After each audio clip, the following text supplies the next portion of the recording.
حضرت نعمان بن بشیر رضی اللہ تعالیٰ عنہ سے روایت ہے کہ ان کے والد حضرت بشیر بن سعد رضی اللہ تعالیٰ عنہ انہیں اٹھائے ہوئے نبی صلی اللہ علیہ وآلہ وسلم کی خدمت میں حاضر ہوئے اور عرض کیا، گواہ رہیں میں نے نعمان کو اپنے مال میں سے فلاں فلاں چیز ہبہ کر دی ہے۔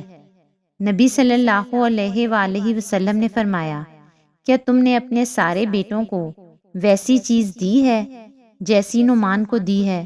انہوں نے کہا نہیں۔ آپ صلی اللہ علیہ وآلہ وسلم نے فرمایا، تو اس ہبہ پر میرے سوا کسی اور کو گواہ بنا لو۔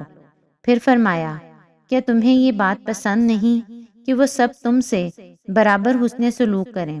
حضرت بشیر رضی اللہ تعالیٰ عنہ نے کہا، جی ہاں پسند ہے۔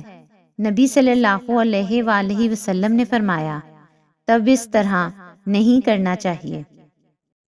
حضرت عبداللہ بن عباس رضی اللہ تعالیٰ عنہ اور حضرت عبداللہ بن عمر رضی اللہ تعالیٰ عنہ سے روایت ہے، نبی صلی اللہ علیہ وآلہ وسلم نے فرمایا، آدمی کے لیے جائز نہیں کہ کسی کو کوئی چیز دے کر واپس لے لے سوائے والد کے۔ جو کچھ وہ اپنی اولاد کو دیتا ہے اسے واپس لے سکتا ہے۔